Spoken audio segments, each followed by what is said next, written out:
From fans losing interest after Shia LaBeouf's shocking exit, to them hoping that a reboot brings something new to the table, here's what fans expect from Transformers: Rise of the Beasts. And well, you should keep your expectations low because your favorite character is no longer in these movies. Have you noticed how the quality dropped right after Sam Witwicky was dropped from the storyline? In a movie with enormous alien robots that can transform into cars, LaBeouf had it all: wit, over-the-top acting, and a fun presence. The first Transformers set the bar so high for the CGI blockbusters that some Gen Zers find it hard to believe that the movie was made in 2007. Because the visual effects have taken a huge fall since then for some reason. Shia's character was relatable in the sense that he was a teenager who would choke when trying to talk to the girl he liked, and struggled to get a good job. This, mixed with the mind-blowing action between the Autobots and the Decepticons, was a perfect blend. And after Dark of the Moon, The Age of Extinction introduced an ensemble of, well, less entertaining people.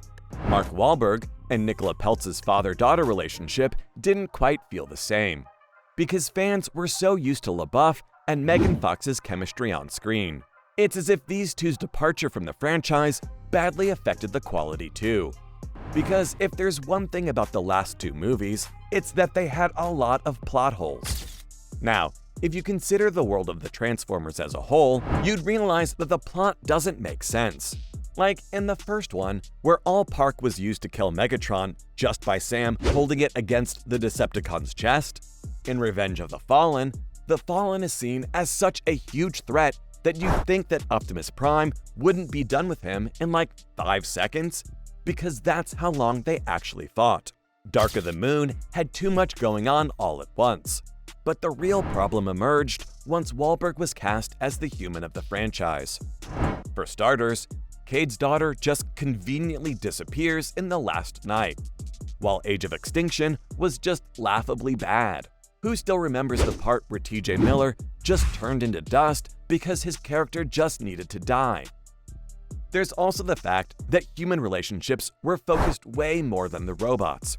Like, what was Michael Bay thinking when he prioritized that over Autobots and Decepticons going all out on each other? Speaking of the director, the one thing Rise of the Beasts should not receive is any more controversy from him.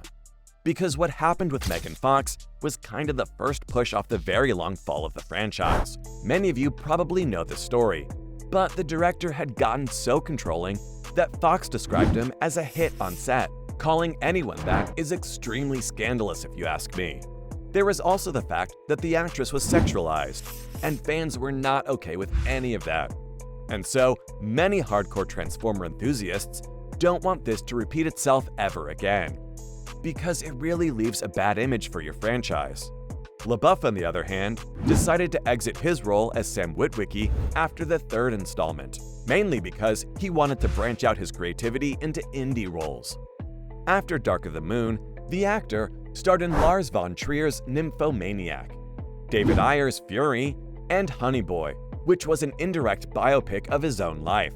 Shia then faced controversy of his own after his relationship with singer FKA Twigs, and he's trying to take accountability and self-reflect at his own pace. With all this in mind, Rise of the Beasts is anticipated to be a drama-free installment in the franchise, especially with all these fun new characters that'll be introduced, with familiar faces voicing all of them. Another thing is that the Transformers have gotten a huge upgrade. Well, some would call it a downgrade. So, what's different? Well, the new Transformers look more like the source material, but these new designs are more colorful and have broader bodies with distinctive colors, unlike the original versions, which looked like a blur of gray and black. Here's where fans are divided by their opinions. Some loved the old character designs, while the new ones have hooked longtime Transformers fans on the upcoming movie. In the first 5 films, the CGI of the robots was a little more detailed than expected, which isn't necessarily a bad thing, because in the end, they looked awesome. It's just that critics complained about the action sequences and how you couldn't tell what's going on or who's who, since it looked like something that Ultron from the Avengers would vomit out.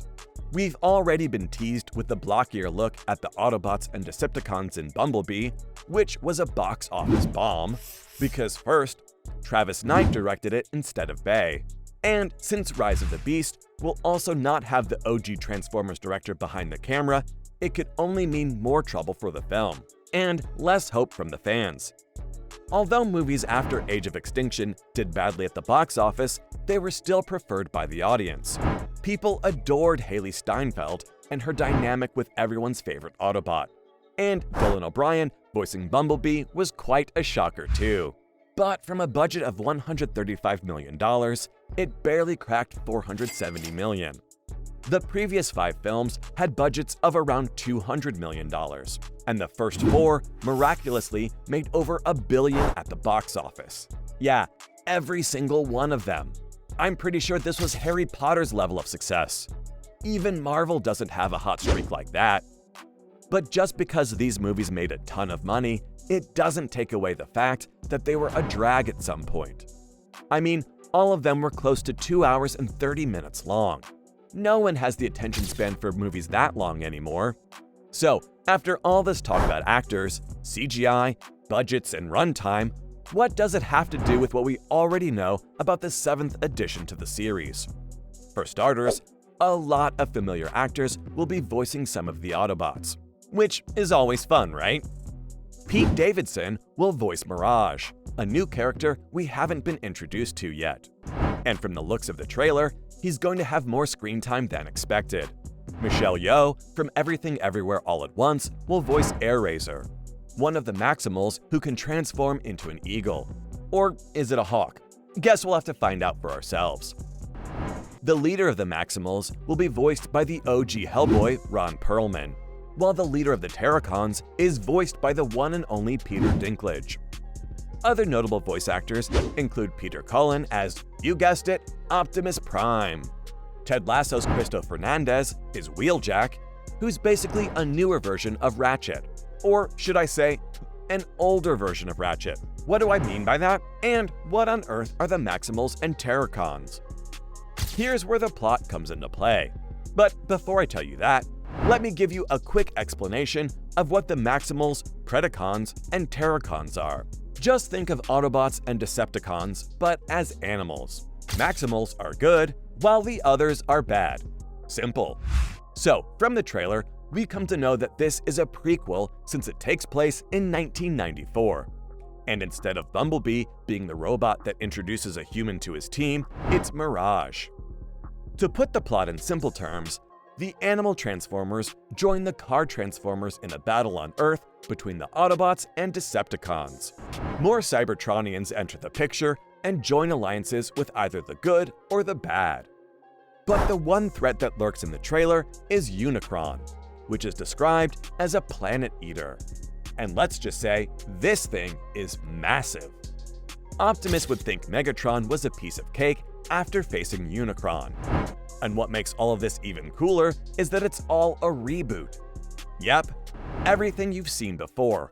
All those hours spent watching Shia LaBeouf and Mark Wahlberg's sweat glisten under headlights, and uncomfortable angles of Megan Fox and Rosie Huntington-Whiteley are going to be for nothing. So, what do the fans have to say about all this? They're interested, to say the least. Again, the new designs in CGI have had divisive opinions, but the bigger picture definitely shows promise.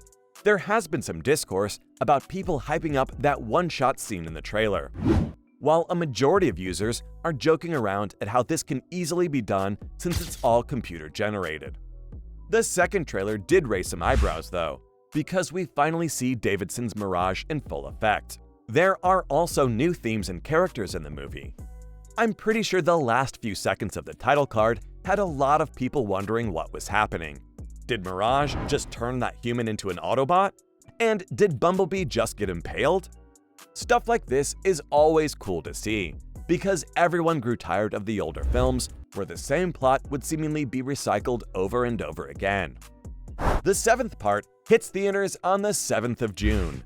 And from hoping a reboot brings something new to the table, to losing interest after Shia LaBeouf exited the franchise, this is what fans expect from Transformers: Rise of the Beasts.